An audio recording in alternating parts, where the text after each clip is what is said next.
नमस्कार विद्यार्थी मित्रों, श्री हीरप्रा कन्या विद्यालय कालावड़ में ई लर्निंग अभ्यासक्रम में आपनु हार्दिक स्वागत है। धोरण 11 कॉमर्स विषय नामाना मूળ तत्वों भाग 2 एमां प्रकरण नंबर 4 हुंडीओ विषय अभ्यास करिए।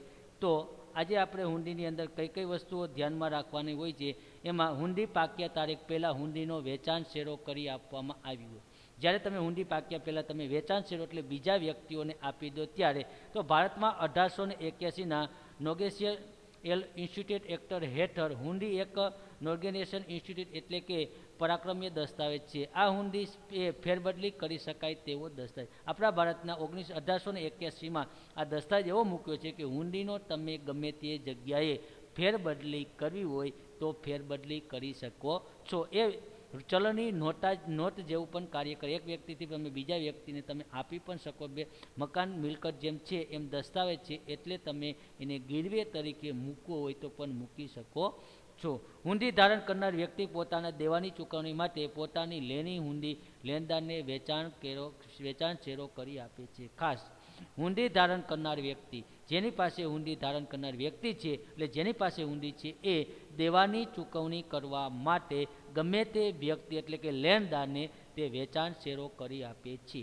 આ માટે લેણદારની સંમતિ જરૂરી છે। એટલા માટે એ કોની જરૂરી છે તો કે લેણદારોની સંમતિ જરૂરી છે। હુંડીની ફેરબદલી કરવા માટે હુંડીના પાછળના ભાગ માટે જરૂરી વિગતો લખીને સહી કરવામાં આવે છે। જ્યારે તમે એને વેચાણ શેરો કરો છો ત્યારે હુંડીના પાછળના ભાગમાં તેને વેચાણ શેરો કરી અને સહી કરી આપવામાં આવે છે। આ પ્રક્રિયાને વેચાણ શેરો કહેવામાં આવે છે। જ્યારે હુંડી વેચાણ શેરો કરીને લેણદારને આપવામાં આવે ત્યારે લેણદાર હુંડી ધારણ કરનાર બને છે અને પાક્યા તારીખે હુંડી સ્વીકારનાર પાસેથી નાણાં શું કરે છે વસૂલ કરે છે। ત્યાર પછીનો છેલ્લો પોઈન્ટ હુંડી વસૂલ કરવા માટે બેંકે સરાફને મોકલી આપી। વેપારી પોતાના ધંધામાં જે જુદી જુદી પ્રવૃત્તિઓને વ્યસ્ત હોય ત્યારે સગવડ ખાતર વેપારી પોતાની લેણી હુંડી વસૂલ કરવાનું કામ પોતે કરવાને બદલે બેંકે સરાફતને ચોપે છે। ઘણી વખત શું થાય કે વેપાર ધંધાની અંદર એટલો બધો વ્યસ્ત હોય કે જેથી કરીને તેને હુંડી वसूल करवा माटे एनी पासे समय न होय तो ए शुं करे हुंडी वसूलवा माटे बैंक ने मोकली दे छे अने पाक्या तारीखे ए हुंडी बैंक एनी वसूल करे छे अने हुंडी पाक्या तारीख पहला बैंक के सराफ पासे मोकली आपे छे अने हुंडी वटावाती नथी। जे पाक्या तारीख पहला ए हुंडी वटावाती नथी। हुंडीनी पाक्या तारीखे बैंक के सराफ हुंडी स्वीकारनार पासेथी नाणां वसूल करी अने वेपारीने मोकली आपे छे अने हुंडी पाक्या तारीख सुधीमां नाणां वसूल करी अने मोकली आपे अथवा ते नाणां बेंकना खातामां शुं करवामां आवे छे जमा करवामां आवे छे। तो एने लगती आपणे आम नोंधे नेक्स्ट लेक्चरमां जोशुं। त्यार पछीनो पॉइंट आपणे छे कि हुंडी नकाराय त्यारे घणी वखत पाक्या तारीख पहला हुंडी शुं करवामां आवे छे नकामणी करवामां आवे छे। तो हुंडी नकामणी तो सामान्य संजोगोमां हुंडी स्वीकारनार हुंडीना नाणां तेनी पाक्या तारीखे चूकववाना होय छे, परंतु ज्यारे हुंडी स्वीकारनार पाक्या तारीखे हुंडी नाणां चूकवी शके तेम न होय अथवा चूकववा मांगतो न होय अथवा कोई अन्य कारणोसर हुंडीना नाणां चूकवी शके नहीं त्यारे ते हुंडी नकामणी थई कहेवाय। घणी वखत तमारे पाक्या तारीख पहला पाक्या तारीखे तमे हुंडी बैंक में वटावा माटे मोकलो छो तो पाक्या तारीखे हुंडी नाणां ते चूकवी शके तेम न होय अथवा सहाय करीने चूकववा पात्र मांगतो न होय अथवा कोई कारणोसर हुंडीना नाणां ते चूकवी शके नहीं तो एवा संजोगे हुंडी शुं थाय छे नकाराय छे अने हुंडीनी नकामणी थता हुंडी लखनार तेमज अन्य पक्ष माटे नाणां वसूलवा माटेनो प्रश्न ऊभो थाय छे। आने कारणे हुंडी नकाराय छे एटले हुंडी लखनार तेमज अन्य पक्ष माटे नाणां वसूलवा माटेनो प्रश्न थाय छे। हवे हुंडी नकारी तो आ रूपिया आपशे कोण? दाखला के हुंडीनो वेचाण शेरो करी आप्यो होय के बेंकमां वटावे तो तेवा संजोगे सौथी अगत्यनो प्रश्न थाय।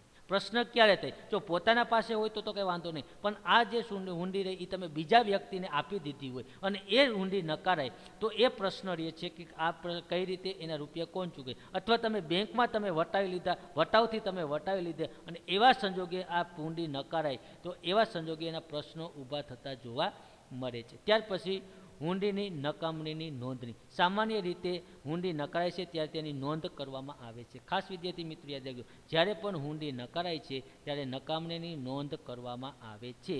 ए कायदानी विधि छे। ए कायदेसરની વિધિ કરવા કે જે રીતે ફરજિયાત છે એટલે હુંડી નાણાંની નોંધ કરવાની ફરજ નથી પરંતુ આવક અને હિતાવચ ખરેખર નોંધ ન કરો ચાલે, પરંતુ આપણે નામા પદ્ધતિમાં ખરેખર એ નોંધ કરવી આવશ્યક અને હિતાવહ છે. જ્યારે કોઈ હુંડી નકારાય ત્યારે હુંડી ધારણ કરનાર વ્યક્તિ તેની નકામની નોંધ નોટરી પાસે કરાવી શકે છે અને વિદેશ વેપાર સંજોગોમાં પરદેશી હુંડી માટે નકામણીની નોંધ ફરજિયાત છે. અને આ હુંડી જે રહે તે હુંડી ધારણ કરનાર વ્યક્તિ એ નકામણીની નોંધ નોટરી પાસે જઈ શકે છે. અને ખાસ વિદેશના સંજોગો એટલે વિદેશ સાથે લેનદેન આ થઈ હોય તો આ એમાં ફરજિયાત નોટરી કરવી પડે છે. જ્યારે કોઈ નકારેલ હુંડી નોટરી સમક્ષ નોંધણી માટે રજૂ કરવામાં આવે ત્યારે નોટરી હુંડી સ્વીકારનારની સમક્ષ ફરી હુંડીનો દેખાવ કરે છે અને નાણાં ચૂકવવા માટેનો આદેશ કરે. તેમ છતાં જો હુંડી સ્વીકારનાર નાણાં ચૂકવે નહીં તો હુંડી નકારાય છે એમ ગણી અને નોટિસ પોતાના ચોપડે હુંડી નકામણીની સત્તાવાર નોંધ કરે છે. જ્યારે આ નોટરી કરવામાં આવે છે ત્યારે એને એક વખત આદેશ આપવામાં આવે છે કે તમારે આ રૂપિયા ચૂકવવાના છે. આદેશ આપવા છતાં તે હુંડી સ્વીકારનાર નાણાં ચૂકવી શકે તેમ ન હોય અથવા ન ચૂકવે તો એને કાયદેસર નકારાય ગણવામાં આવે છે અને તેની સત્તાવાર તેની નોંધ કરવામાં આવે છે.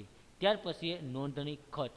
તો નોટરી કે નોંધણી અધિકાર હુકમની નકામણીનો નોંધ કરવાથી અમુક ફી લે છે, તેને નકામણી ખર્ચ કે નોંધણી ખર્ચ કહેવામાં આવે છે. જ્યારે હુંડી નકારાય છે ત્યારે એની નોંધણી કરવામાં આવે છે તો નોંધણી કરવા માટે એના પાસે અમુક પ્રકારની ચાર્જ વસૂલ કરવામાં આવે છે, જેને નકામણી ખર્ચ કે નોંધણી ખર્ચ તરીકે ઓળખવામાં આવે છે. નોટરીને નોંધણી ફી કે નકામણી ખર્ચ હુંડીની નકામણીની નોંધણી કરનાર વ્યક્તિને ચૂકવવો પડે છે. અને આ જે ખર્ચ રહ્યો જે વ્યક્તિએ નોંધણી કરાવી છે એ વ્યક્તિ પાસેથી જ વસૂલ કરવામાં આવે છે, પરંતુ આ રકમ ચૂકવવાની કાયદેસરની છેલ્લી જવાબદારી હુંડી સ્વીકારનારની હોય છે.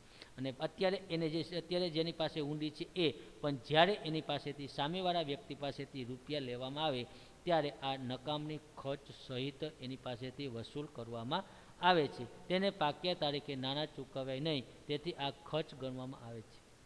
અને નકામણી ખર્ચ એના માટે ખર્ચ, કારણ કે પાક્યા તારીખે તેને રૂપિયા ચૂકવા નહીં એટલા માટે તેના માટે એ ખર્ચ ગણવામાં આવે છે. હુંડી નકારાય ત્યારે કરવામાં આવતી વિવિધ નોંધો.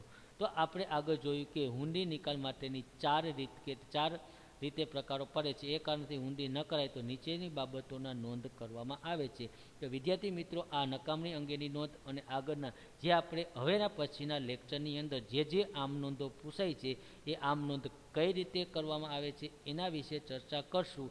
અને એ આમ નોંધ પાકી તમારે કરવાની છે. જો એ આમ નોંધ આવડશે તો જ આ હુંડીનું ચેપ્ટર આવડશે. પેલી બે આમ નોંધ ફરજિયાત છે, હુંડી લખનાર અને હુંડી સ્વીકારનારના બે અને ત્યાર પછીની જે ત્રીજી આમ નોંધ છે એમાંથી 4 ઓપ્શનો આપેલા છે. એ 4 ઓપ્શનમાંથી કોઈ પણ એક ઓપ્શન તમારે એમાંથી સિલેક્ટ કરવાની. મોટા ભાગે 3 આમ નોંધ થશે, ચોથી આમ નોંધ થશે પણ એમાં લખવાની રહેશે, આમ નોંધ થશે નહીં. આ રીતે તમારે એની ચર્ચા આપણે આગલા લેક્ચરમાં કરશું. ત્યાં સુધી ઘરમાં રહો, સુરક્ષિત રહો. અસ્તુ.